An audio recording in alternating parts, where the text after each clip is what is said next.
Amen. This is one of my favorite Sundays of the year because 70% of our people are out of town, and it leaves us in a unique atmosphere. And I want us to enjoy it. I want us to glean from it. And I want God to do special things among us. The whole point of Jesus' conversation in today's text is that our hearts are prone to coveting. Now, most Americans do not see coveting as a sin.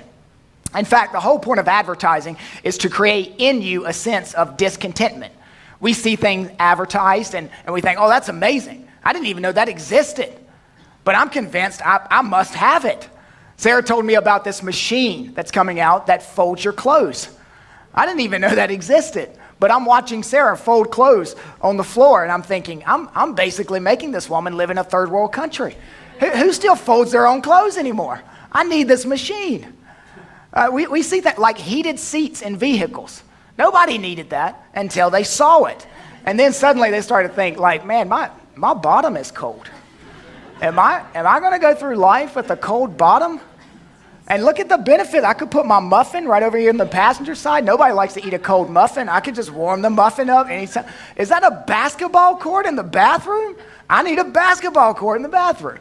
Sarah talks to our kids from time to time when they watch commercials. She'll say, I want you to see what they're doing. They're trying to make you think that you need what they're selling, that you need those tools, you need those trucks, you need those TVs. Life isn't about stuff, so don't worship stuff. That's what Jesus is telling us in this passage. Life isn't about stuff, so don't worship stuff. And coveting is a very pervasive sin. And covetousness is a gospel issue. And the way to guard your heart against coveting is by worshiping God. You see, covetousness forces the question upon you, do we love God more than we love stuff? And now most Christians, some of you are not Christians. I'm praying for you. I think you're very close to becoming a Christian. But this is just for Christians. So if you're non-Christian, you can take this off. Most Christians do not see themselves guilty of coveting. You see, coveting is a very subtle sin, and it's often very difficult to detect in ourselves. I've had people sit across from me at the table at Starbucks and tell me I have a problem with adultery. Now, whether that's physical adultery or whether that's on the screen adultery, they say, I have a problem with adultery. You know what I've never had? I've never had anyone sit across the table from me and say, you know what? I'm a covetous person. I just covet a lot of stuff. And you know why? Because when you commit murder, that's easy to see. When you lie, someone knows that you're lying. When you steal, someone can see that. But when you covet, it is possible for you to be sitting in church next to your spouse or your kids or your friends, those people that know you the deepest, and they have absolutely no idea that covetousness is ravaging your heart. So let me tell you where we're going before we get there. I want to talk today about the signs of coveting, the effects of coveting, and then the cures for coveting. We're going to do it all from Luke chapter 12. Let's look at first the signs of coveting. Now let me set the scene. Beginning in verse 13, Jesus is in the middle of a sermon. He's preaching to a massive crowd. It's so large that people are actually being trampled. And he's telling Christians in the crowd that following him could get them killed. He's telling non-Christians in the crowd that God has authority over your soul to cast it into hell. Now, in the middle of this sermon, some guy raises his hand and says, that's exactly what I was thinking, Jesus. That reminds me of my older brother who's not giving me my part in my dad's inheritance. And I'm reading the story and I'm thinking, this guy has not been listening to a word Jesus has been saying. And as a preacher, this is encouraging to me because, I pastor you. And sometimes you don't listen to what I say. All right, here's what I want you to see. Here's the first sign of covetousness. Whatever you can't stop thinking about reveals what you are coveting. Why did this guy miss the point of Jesus' sermon? Because certain things were on the front of his mind. And Jesus says there should be other things on the front of your mind. So what are your thoughts preoccupied with? Because that may reveal something about what your heart treasures. Nearly all the scholars agree that this is the younger brother. And because of the tradition of this time, the elder brother received nearly everything, and the younger brother is upset about it. Now, it's interesting that this is not the only time that brothers have fought in the Bible over an inheritance. You remember the parable of the prodigal son. The younger son left with his share and he wasted it. The elder brother stayed at home, but he became very angry when his younger brother came back into the inheritance. There's a family friction here, and it's all surrounding an inheritance. In our text, there's a family friction, and it's all surrounding an inheritance. And that brings us to the second sign of coveting, and it is simply this. Whatever is causing friction could reveal what you are coveting. Money divides families. Don't let it divide yours. Let me talk to aging parents for a moment. If you're an aging parent, lay out the inheritance clearly for your children and talk with them about it. Who is getting what? Who is getting this? If you're a child of an aging parent, you should talk to your siblings and tell them that there's a 50% chance that this inheritance will divide us, that you will feel slighted, you will feel cheated, and just tell them, let's not become a statistic. So Jesus cuts this guy off in mid-sentence, and notice what he says in verse 14. Man, who made me a judge or arbitrator over you? Now, asking the inheritance question in the middle of a sermon was unusual. Asking the inheritance question to a person like Jesus is not unusual at all. In fact, rabbis would often settle disputes regarding inheritance. And Plummer notes that this particular man is not really asking Jesus to arbitrate, but to decide against the elder brother. And Jesus looks at him and he says, what are you trying to turn me into a county judge? I'm not here for that. I'm here for something else. Now, Jesus isn't saying that judges and lawyers are not needed. He's simply saying that's not his purpose. And there's an echo to the Old Testament in this story. There were two men who were arguing, and Moses intervened. And they said, who are you to be a judge or an arbitrator over us? They did not want Moses to be a judge over them. Flip the script. In our story, they want Jesus to be a judge over them. And this whole scene, to me, is just twisted. I mean, the father has died. There should be grieving. There should be comforting one another instead of hiring attorneys. And this shows me that our sinful hearts are so creative that we can make our greed an injustice. Jesus then turns his attention to his disciples in verse 15 and he says, take care. Be on your guard against all covetousness. Now this seems so out of place to me. This small circle of men who followed Jesus, they were not wealthy. They were modest blue-collar people. Most of them were no-collar people. They were poor. So what in the world would Jesus need to address covetousness with them for? It would be like me telling you not to relive your childhood through your kids' sporting events when you have no kids. Or me telling you not to idolize working out when you haven't hit the gym a day in your life. I mean, it seems like Jesus is addressing a problem that isn't there. However, this isn't random. Jesus wants you to know that you can be poor and have a covetous heart, or you can be rich and have a covetous heart. Jesus goes on to tell them a parable about a millionaire farmer in verse 16. The land of a rich man produced plentifully. And he thought to himself, what shall I do?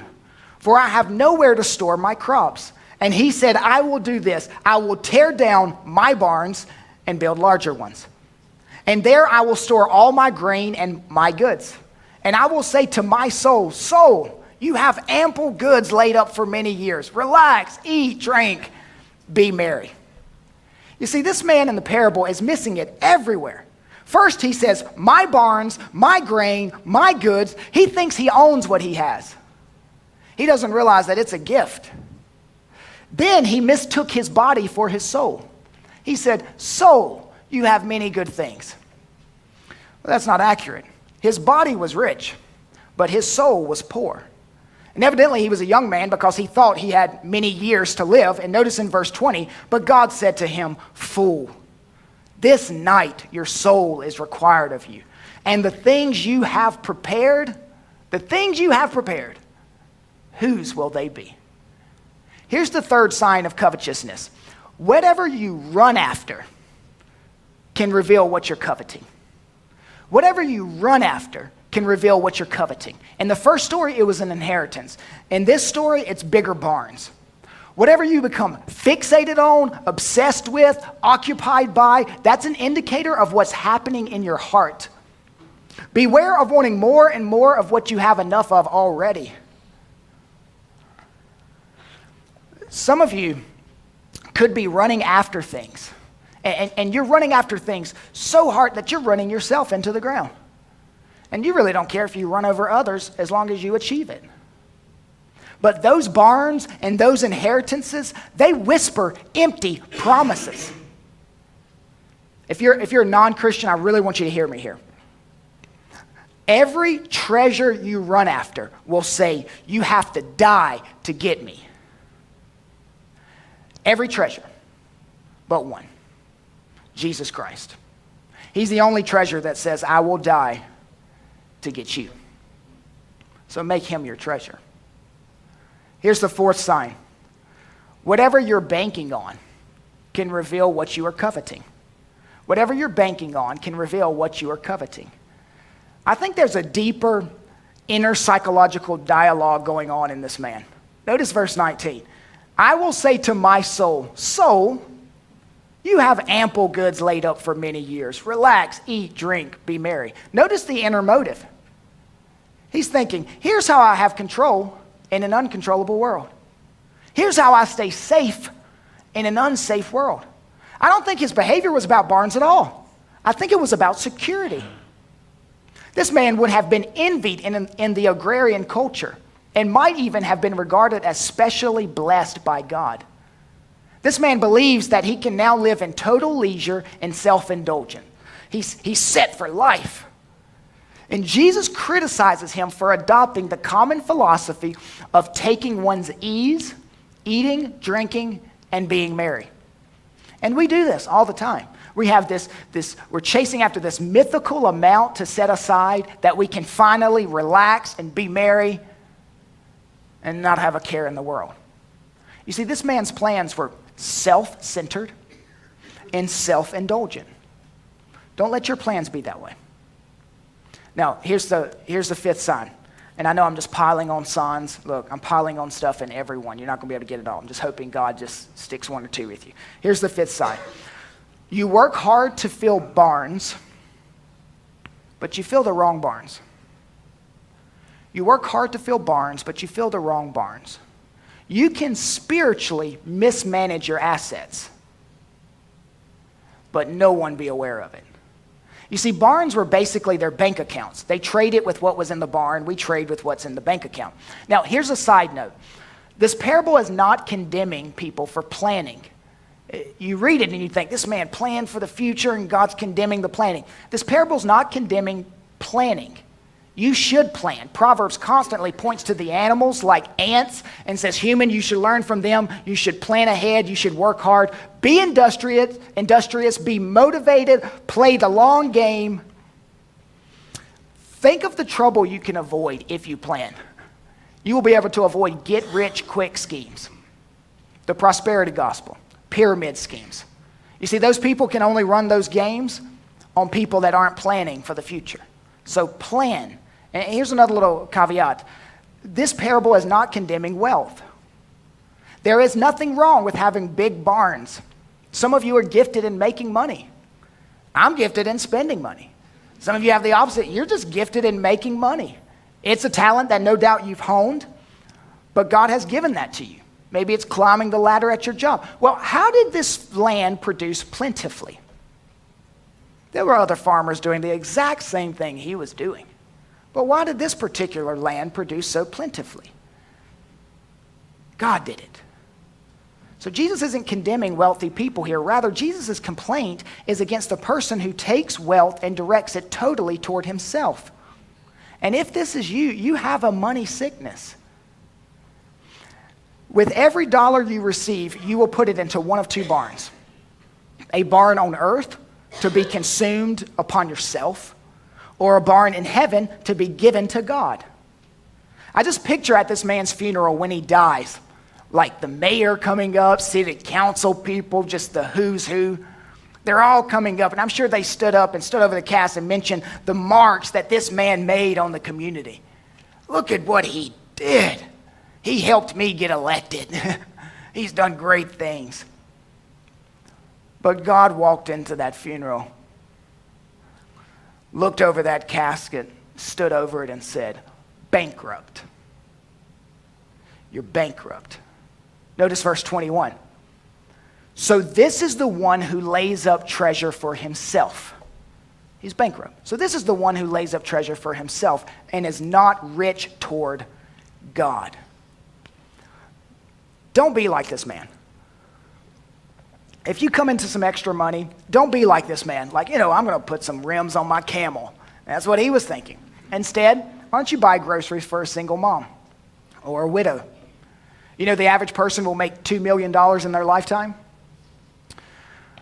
More if they have a degree, even more if they live close to a city. If it's a 2-income home, maybe 5 or 6 million in a lifetime. Every dollar is being stored somewhere in a barn.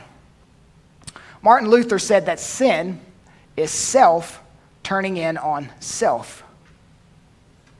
You see, when the fly lands on the fly paper, it can say, this is my paper. But when the fly paper says, this is my fly, it is over. And wealth has a way of binding us and blinding us. Keller says this man thought he was the owner, but the whole time he was owned. You see, these are the signs of coveting. Secondly, I like for us to consider the effects of coveting. We find those beginning in verse 22.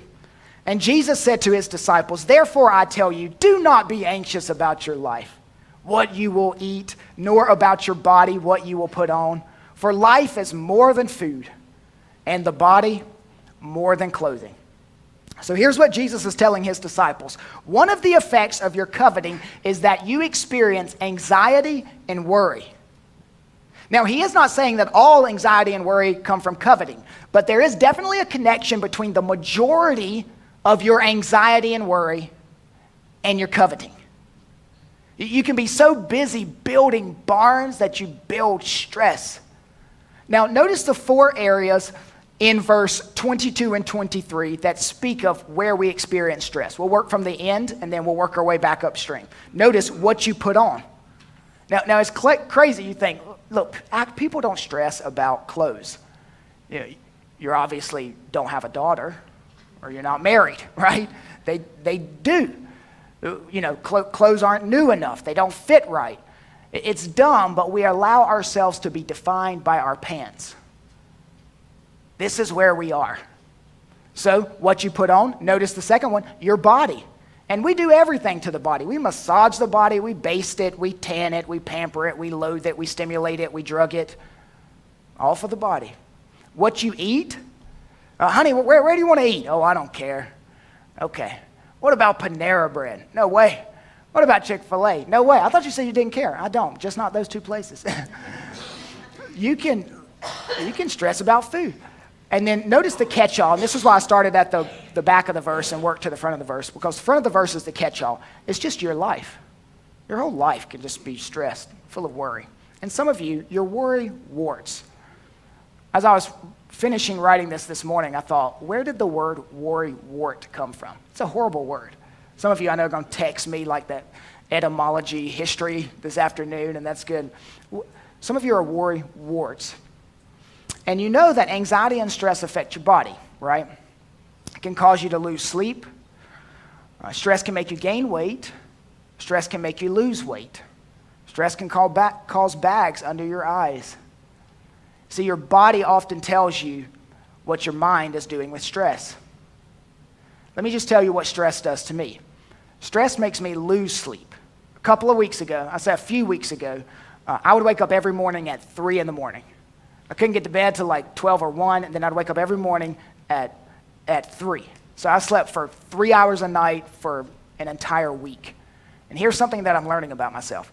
There's positive stress and there's negative stress. My wife is constantly hitting me with this. Positive stress and negative stress. And my body does really well with negative stress. Like if the world is falling apart, I sleep like a baby. I really rest in the Lord. if people are mad at me, like that doesn't bother me. I don't know what it is, I just sleep better. But when things are going great, and we're building, and we're moving forward, and we're moving, that's positive stress. And my body doesn't do well with positive stress. My adrenaline pumps so rapidly that I can't come down from the high. I don't want to sleep. I want to work. And our church has taken some major steps in the last 6 months. Some you see with the building, and others you will see this coming year. But some of those things you see that are moving forward on positive things, they can cause stress. That is positive stress. Like when you get a new job, and it's a better job. Or you move into a new house, maybe a better house. That can be life-changing things, but they're positive stressors. I have a hard time stopping work because my attention at these times are like laser focused. Everything is clear, and I don't want to wait because I don't want to lose the clarity. Now, because of that, Sunday nights are hard for me to go to bed. Hard for me to go to bed before 1 a.m., 2 a.m., because I'm coming down from a high. So I will push, and then my body has used all the adrenaline that it has. The adrenaline has been writing the checks, and my body has been cashing them, and then I crash. And I crash hard. And when this happens, I tend to check out. You guys have all had this, right? You're getting home from work, you put your hands on the steering wheel at your work, and next thing you know, you open your eyes, and then you're at home in your driveway with your hands on your steering. You're like, how did I get there? You totally zoned out on the drive home. Now, I've given you a lot of material to psychoanalyze me, and you will enjoy that around the lunch table later today. But I wanted you to see that oftentimes I'm a perfect A on the stress test. And I want to let all of you in on that because I want you to know that you're not alone in your struggle with stress. And I want you to hear me. Every place where you experience worry, God is inviting you to depend on Him. And now I'm going to say something that's going to make you a little angry. You may not like it because it's going to reveal something about your relationship with Christ and mine. But it's this. Your worrying is a judgment on your confidence in God. If you notice in verse 32, we find the second effect of your coveting, and that's a fearful life. There are a lot of commands in the Bible. In fact, there's just hundreds of them. But do you know the most repeated command? It is not, do not kill. It is not, do not lie. It is, do not fear. And when Jesus tells me here and in other places not to fear, I typically respond like, of course, Jehovah God. That's easy for you to say in heaven, sitting on a throne surrounded by special forces, angels. I'm down here on earth, and I'm not sitting on a throne. I'm sitting on the edge of fear, surrounded by a bunch of idiots. You know? This is a life, not you, it's other people. There are two ways to receive Jesus' command, do not fear. Now, you could receive it like a command. You could receive the instruction like a command. Like a boss forcing you to do something that you don't want to do. Do not fear! You hear him yelling. So you could receive that instruction like a command. Do not fear! Or you could receive it like a comfort. Like a dad telling you, son, it's okay. I've done this before. I'm here with you every step of the way. Do not fear. I've got you. And I think you should receive it like that. Now, we probably need a mental break in the sermon, so let me give you one. Let's talk about fears for a moment. There are people who fear things like this. That's called arachnophobia. It's a fear of spiders. And I was really scared today when Sarah showed me a picture of that when she took it in the ladies' bathroom. It was frightening. All right, now there are other people who fear this. It's a fear of thunder and lightning. It's called astrophobia. Some people, I had that fear when I was younger. Like I would be terrified. I remember I had an aunt who loved it, and I always think to myself, you are so weird. This is so scary. Now, some people fear this. This involves just social gatherings, social situations. This is called social phobia. This is really big in my generation. Some people fear this. Not peanut butter, but there's actually a fear of having peanut butter stick to the roof of your mouth. It's a legit fear. I would give you the name. I have it here, but I can't pronounce it, and it's just embarrassing if I have a terminal degree and then can't pronounce this name. All right, now a few other people fear this, which is my favorite, fear of being watched by a duck. This is legit. Let me give you one more. Some people fear this. Yeah. Choleraphobia. It's a fear of clowns. In fact, there was in our area, I guess about a year ago, there was two guys, going around dressing up like clowns and thought it'd be funny to knock on people's door and their windows and scare them. And I told our people at our church, like, they come on the property, shoot, and ask questions later. We don't joke about clowns. We don't play that game. All right, so the effects of coveting. Now, my brother has a fear of small people. Not children, but little people. You see him run into a store. He comes out ghost white. And I'm like, what's wrong with you? He says, there's a little person in there. And I tell him every time, like, you're a horrible human being. It's like, stop it. Look, I look at my brother, and I think a lot of things. But here's one thing I think. Your fear's just irrational. Your fears are irrational, and they are. Fears are irrational. But not to those who have them. And some of you have them. And you share your problem with other people and they just think, get over it. That's irrational. But you can't. Some of you live in a constant state of fear. Well, I got a job. I'm afraid I'm going to lose it. This great thing is happening. But it's too good to be true. But where's the silver line? Something's going wrong here. Ed Welch says, fear turns you into false prophets. Fear turns you into false prophets. A false prophet tells you the future wrongly. And so don't say things like, well, you know what, that's being fearful, that's just my personality type. Because when you say it's your personality type, you're taking it out of the category of sin and you're excusing it. We would never let anyone say, oh, adultery is just my personality type. Oh, okay, I didn't know that. No. So why are we excusing? Oh, fear is just my personality type. I read about one man's solution to fear and worry. He told his friend, I have a mountain of debt. I've lost my job. My car is repossessed. Our house is in foreclosure. And I'm not worried about it. You're not, his friend said. Why not? Well, I've hired a professional worrier. He does all the worrying for me. That way I don't have to think about it. That's fantastic. What does your professional worrier charge you for all of his services? $50,000 a year. What? $50,000 a year? Where are you going to get that kind of money? I don't know. That's his worry. There's a better way to deal with worry than hiring someone. In fact, Jesus gives us a list here in these verses how you should deal with worry and fear and why you should not worry and why you should not be fearful. And the first reason is simply this: God has promised to take care of you. Notice verse 24. Consider the ravens. They neither sow nor reap. They have neither storehouse nor barn, and yet God feeds them. And how much more value are you than the birds? Now, Jesus is going to illustrate his care of you by picking a raven.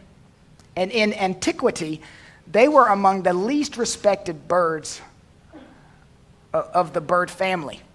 And let's just be honest. A raven is a rat with wings. None of you have a pet raven. Nobody goes bird watching for ravens. It's the bird in the Bible that's most commonly associated with death.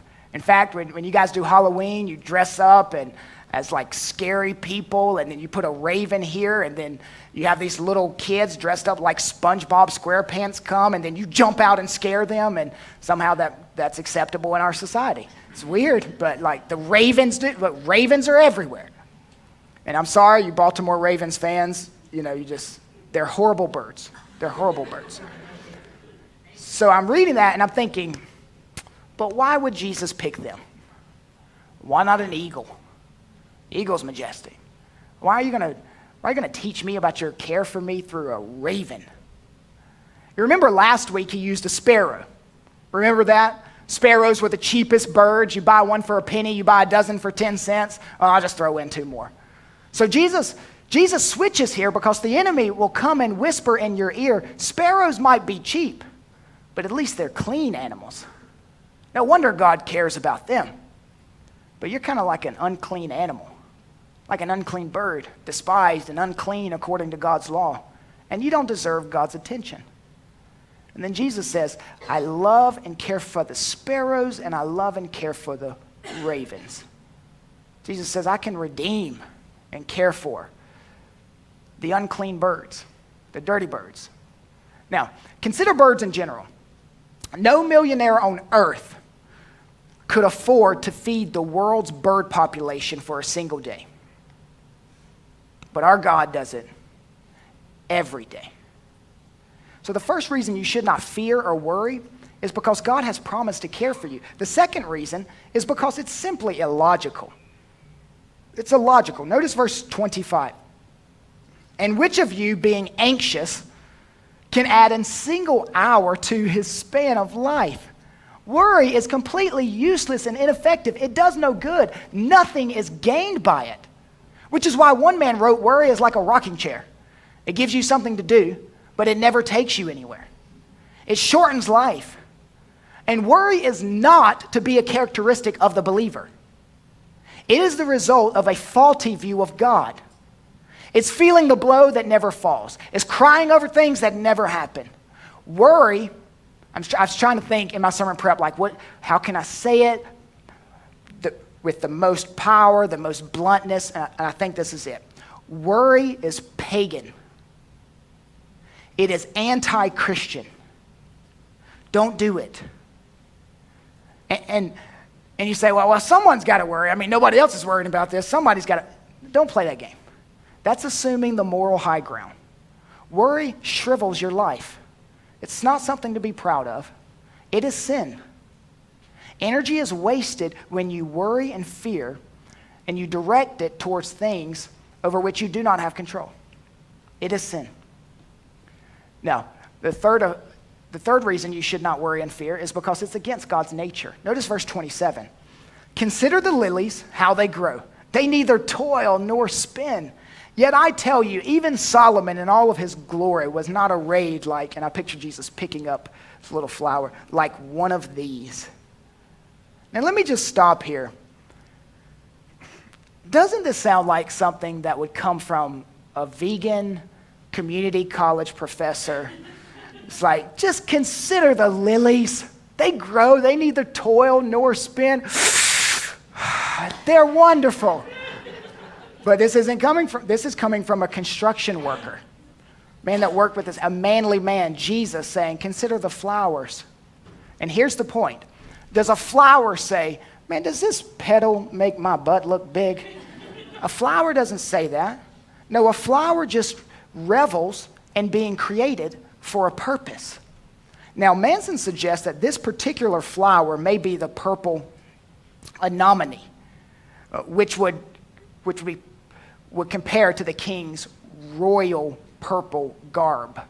Then notice as he continues this point in verse 28, but if God so clothes the grass, which is alive in the field today, and tomorrow is thrown into the oven, how much more will he clothe you, O you of little faith? Look, God dresses grass better than kings.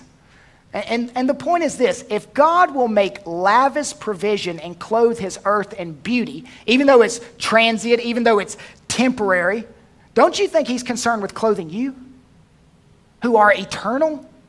You're eternal. He's deeply concerned, deeply concerned. All right, now the third one. This is the cures of coveting. Cures of coveting. You fight coveting. I'm going to give you four cures for coveting. You fight coveting by making sure that your desires are set on the kingdom of God and nothing less. Notice verse 30.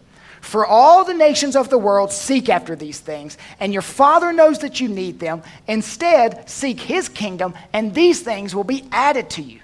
So Jesus' counterattack against our coveting is, as C.S. Lewis said, our problem is not that we want too much. It's that we're satisfied with too little. God wants to give you the kingdom. You want a Lexus? He wants to give you the kingdom. You want a bigger house? He wants to give you the kingdom.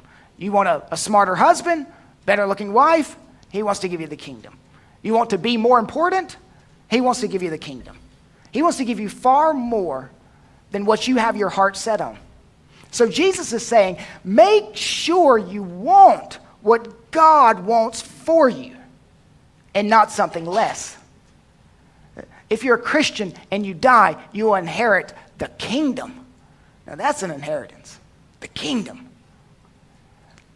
Secondly, you fight coveting by mastering, you fight coveting and therefore, by implication, fear and worry. So you fight coveting by implication, fear and worry, by mastering the art of living day to day, day by day. Hudson Taylor often said, when you're walking with God today, the responsibilities of tomorrow rest on him. Martin Luther, the reformer, centuries ago, once described his favorite preacher. So I was thinking who this would be. I thought it may be me. It wasn't. This is what he said. He wrote, I have one preacher that I love hearing more than any of the others. It is my little tame robin who preaches to me daily. I put his crumbs upon my windowsill, especially at night. He hops onto the sill when he wants his supply and takes as much as he desires to satisfy his need. From thence he always hops to a little tree close by and lifts up his voice to God and sings his carol of praise and gratitude. Then he tucks his little head under his wing and goes fast to sleep, leaving tomorrow to look after tomorrow. George MacDonald said, no man ever sunk under the burden of the day. It is when tomorrow's burdens are added to the burdens of today that the weight is more than man can bear. I think you have to see that Jesus is pointing to the fatherhood of God in this passage. Do you know of a good father who does not care if his children eat? Do you know of a good father who does not care whether his children are clothed? In other words, Jesus is piling up argument after argument after argument. And really, frankly, he piles up doctrine after doctrine after doctrine. Look to the fatherhood of God. That will be a cure to your coveting and your worry and your anxiety. Third cure for coveting. Jesus says, another thing you can do to defeat coveting is just be generous. Notice verse 33. Sell your possessions and give to the needy. Provide yourselves with money bags that do not grow old, with a treasure, notice this, with a treasure in the heavens that does not fail, where no thief approaches and no moth destroys. It's interesting to me that before Jesus says sell your possessions, he says don't be afraid. Because being generous is risky. And coming into a relationship with Jesus Christ changes your relationship with money. My plea to you today is worship with what you put into the barn and not what you put into the barn. Notice verse 34. For where your treasure is, there will your heart be also. I think verse 34 is devastating to our greed and worry. And the truth is obvious, though. The place where your treasure is the place you will most want to be. It's the place where you hope you end up being. So whatever you want to love more, here's the trick. So what if I want to love my wife more? What if I want to love whatever more? Whatever you want to love more, give to it more. Because wherever you send your money, your heart always follows. You want to love missions? Give to missions. We value life and taste, so we give money for food. We value education, so we give money for books and tuition. We value entertainment, probably too much in our society, so we give money for Hulu and ball games and concerts. So my question is your treasure in Asia? Is it in China? Is it in unreached people groups? Put your treasure in a bank that can't go bankrupt. A bank in heaven, far from bank robbers, safe from embezzlers, a bank that you can bank on. And change your terminology. Don't say I'm giving. Say I'm investing. I think this is Jesus' terminology here, definitely from the parable. You are, every time you give, I don't care where you're giving. Every time you give, when you're giving, you're not giving, you are investing. You're throwing it in the barn of heaven. We are not swimming pools. We are sprinklers. We do not keep it all in one place. We spread it around generously. This passage is really about money, and I told Sarah, I'm so tired of talking about money. I'm thinking about skipping 4 chapters. She's like, but you believe in expository preaching, so you gotta do it. I'm like, you're right. I feel like we've hit it a lot here. You could look at this whole passage like money. So money blindness, not aware of the hold that money has on you, the relationships that it's destroying. Remember the family relationship. Money sickness, what it causes, anxiety, fear, worry. And money wellness, that's giving generously. Generously. Now, let me give you the 4th cure for coveting. You fight coveting by seeing the gospel as greater. You fight coveting by seeing the gospel as greater. Now, coveting comes down to the issue of what you desire more. And this is exactly the struggle that Eve faced with Satan in the garden. Remember that? What do you want more? God or this piece of fruit? And she chose the piece of fruit, and then Adam also chose the piece of fruit, and that's what happened every time we covet. Do you want this or do you want God? And my plea to you is value what you have in the gospel. Value what you have in the lavish grace of God poured out on you. Join George Beverly Shea in singing, I'd rather have Jesus than silver or gold. Let's stand and pray together.